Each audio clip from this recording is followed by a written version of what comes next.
네, 노회찬 원내대표 바로 연결합니다. 여보세요? 네, 노회찬입니다. 예, 안녕하세요, 대표님. 네. 자, 이완영, 이만희 의원의 청문회 위증교사 의혹에 대해서 의원님께서 갈수록 점입가경이다, 이렇게 질타를 하셨는데 사실로 간주를 해도 되는 문제일까요? 어떻게 보세요? 예, 저는 거의 사실 가능성이 높다고 봅니다. 왜냐면은 한 사람의 진술이 아니라 오영태 씨의 진술 이외에도 또 노승일 과장이 또 얘기한 것까지 다 합해서 보면은 크로스 체킹이 가능하거든요. 네. 게다가 지금 이 두 이완영, 이만희 의원만이 아니라 그 자리에 최교일 새누리당 의원까지 같이 있었다라는 상황이 또 드러나고 있습니다. 그래서 사태가 점점 더 커져가고 있는 것 같습니다. 그 이완영, 이만희 두 당사자가 사실을 전면 부인했다라고 하는 건 그렇다 치더라도 이완영 의원이 그 사실이 아니다라고 주장을 하면서 내건 정황이 하나 있는데요. 자신이 박헌영 씨하고 입을 맞출 요량이었고 입을 맞췄다면 청문회 과정에서 질문을 했어야 되는 것 아니냐. 하지만 자기는 안 했다, 이렇게 주장을 했거든요. 이건 어떻게 보세요? 이완영 의원이 이미 4일날 질문했어요. 네. 15일날 청문회에서는 이만희 의원이 질문한 건 사실입니다. 네. 그리고 그날은 이완영 의원은 참석 안 했고요. 네네. 그런데 어댑터 얘기까지, 태블릿 PC의 어댑터가 맞느냐, 살아갔느냐, 그 얘기까지를 4일날 물었거든요. 네네. 그래서 4일 이전부터 이걸 그런 어댑터 얘기 등을 통해가지고 이 최순실의 태블릿 PC가 아니라는 그런 어떤 입증을 하기 위한 기획이 이미 4일부터 이전부터 존재했었다, 저는 그렇게 봅니다. 이미 기획이 있었다라고 보시는 거군요. 그렇죠. 그 큰 기획 하에서 기획대로 역할을 맡은 거죠. 그래서 정동춘 이사장이 박헌영 씨에게 이렇게 진술하라고 얘기를 했고, 또 이완영 의원도 그에 맞춰가지고 질문도 했고, 두 번째는 이만희 의원이 또 질문했고, 이런 게 다 서로 이렇게 역할 분담한 큰 그림, 기획이 있었다.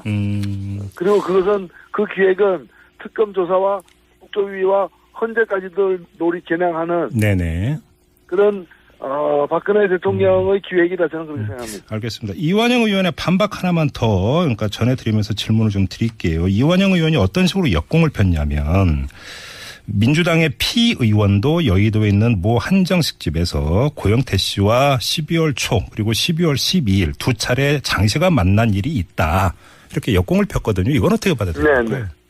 우선 저는 그 정보를 어디서 얻었는지도 대단히 궁금해요.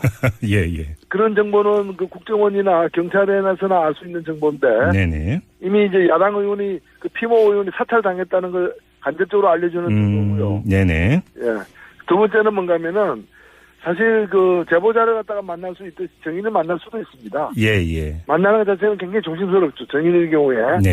그러나 정언할 내용을 서로 짜는 게 아니라면은 어차피 정인들은 뭔가면은 내용을 아는 사람들이기 때문에 정인이 곧 제보자일 수도 있거든요. 그렇게 해서 제보자를 만나는 차원에서 만나는 것 자체가 불법은 아니지만 이제 거기서 정언할 내용을 갖다 서로 짠다거나 위증을 강요하거나 교사할 경우에는 굉장히 심각한 문제가 되는 거죠. 그런데 이완영 의원이 그렇게 얘기한 것은 물타기, 나만 만난 게 아니다.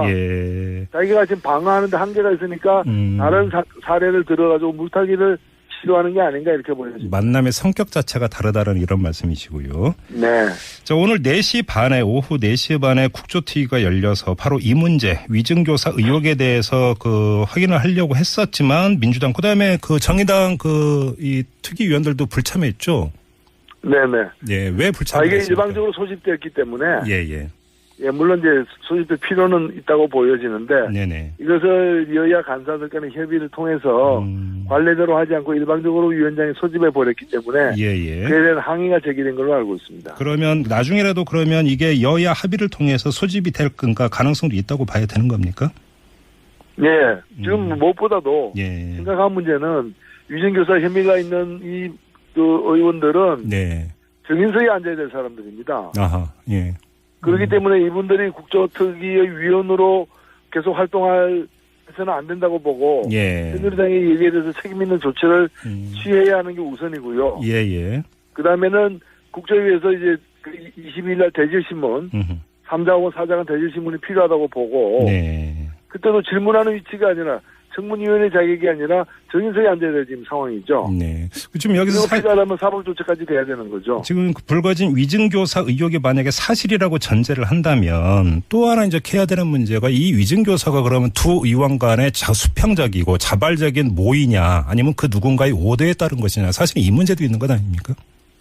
그렇습니다. 일단은 증인에게 국회에서 증언을 할 증인에게 허위 진술을 요구했다면은 예.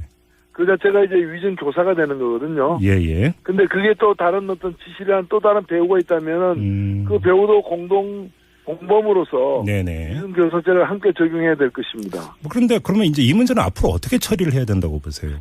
우선 이 문제는 걸리는 데가 여러 가지가 있는데 예. 궁극적으로는 특검에서 이게 뭔가 뭐 특검의 수사 대상이기도 하지 않습니까? 이 내용 자체가. 예예. 그 태블릿 PC가 누구 거며 어떻게 된가 이런 것의 그 증거와 증인들인데 이와 관련해서 허위 증언을 한 것이니까 이 사건의 일부로서 현재 박근혜 최순실 게이트의 일부로서 네. 특검에서 수사를 해야 마땅한 사건이 되는 겁니다. 특검 수사를 통해서 밝혀야 된다 이런 말씀이시고. 네. 좀 다른 문제 좀 여쭤볼게요. 박근혜 대통령이 헌법재판소에 이 탄핵소추안 답변서를 보내지 않았습니까? 그 내용이 공개가 됐는데 그 내용 보셨죠, 대표님? 예, 그 봤습니다. 어떠셨어요? 네, 황당무계한 좀 상당히 좀 변론치고도 저급한 변론이 아닌가. 억지로 사실을 부인하고 예. 변명거리를 만들어냈다라는 그런 느낌을 지울 수 없고. 예. 물론 이제 그 변호인들이 이제 박근혜 탄핵소추를 당한 박근혜 대통령을 위해서 일하는 사람들이긴 한데. 예. 그쪽 입장, 그래서 박근혜 입장을 옹호하는 식으로 할 수밖에 없겠지만. 네. 그 논리라거나 그 능력이 너무 좀 저급한 걸로 보여집니다. 그러니까 그 변호 논리나 반박 논리치고도 저급하다 이런 말씀이시고요. 네. 예. 근데 어제 이거 탄핵소추위원단하고 대리인단 연석회의가 열렸는데 이 자리에서 이 보도에 따르면 권성동 위원장이 막말을 했다, 뭐 큰 소리 쳤다 이런 이야기가 나오는데 혹시 그 상황 파악이 좀 됐습니까? 이 자리에 정의당의 이정미 의원도 있었던 걸로 이렇게 좀 보도가 나오던데. 아, 예. 우선적으로 뭐 여러 가지 그 좀 쌓이거나 꼬인 게 많은데. 예. 탄핵소추위원은 권성동 법사위원장인데. 네네네. 지금 법률적으로는 탄핵소추위원이. 네. 대리인들을 선임하게 돼 있긴 하지만. 예. 지금 국회 내에 여소야대 국회라고는 여러 가지 지금 탄핵이 이번에 의결되는 과정까지를 보면은. 예. 여야 간에 협의를 해서.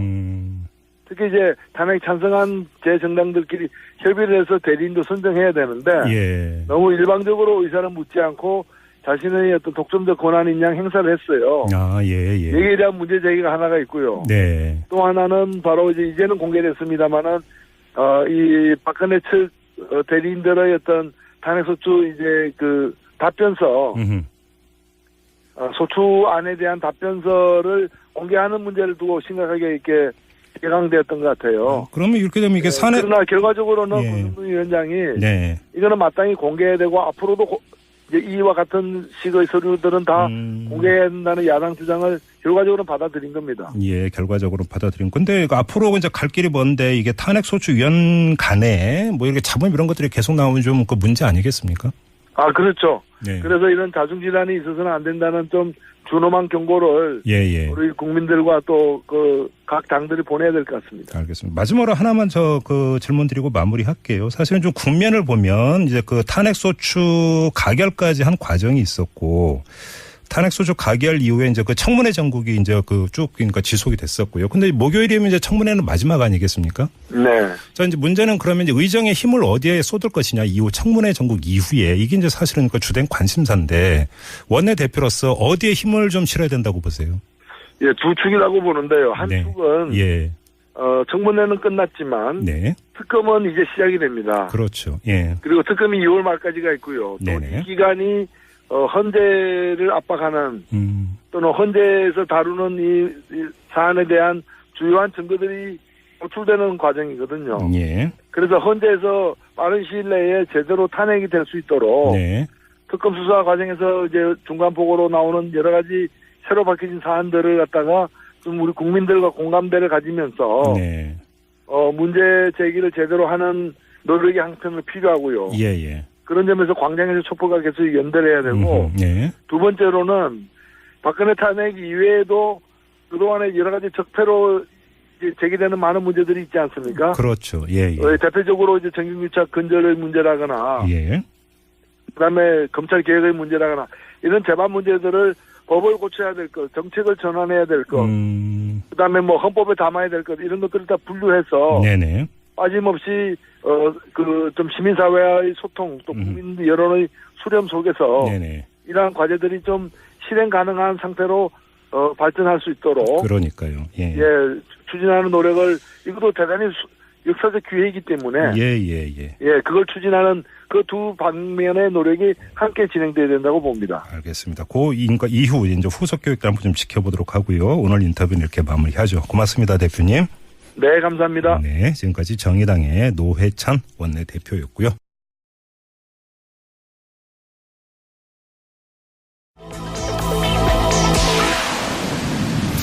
네, 노회찬 원내대표 바로 연결합니다. 여보세요? 네, 노회찬입니다. 예, 안녕하세요, 대표님. 네. 자, 이완영 이만희 의원의 청문회 위증교사 의혹에 대해서 의원님께서 갈수록 점입가경이다 이렇게 질타를 하셨는데 사실로 간주를 해도 되는 문제일까요? 어떻게 보세요?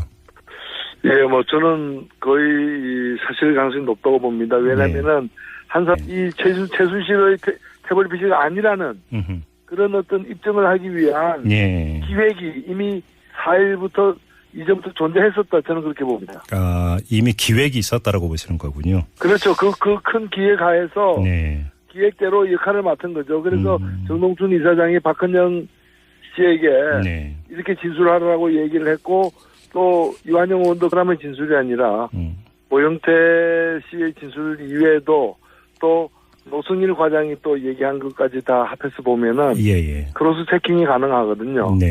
게다가 지금 이완영 이만희 의원만이 아니라 그 자리에 최교일 새누리당 의원까지 같이 있었다라는 정황이 또 드러나고 있습니다. 그래서 사태가 점점 더 커져가고 있는 것 같습니다.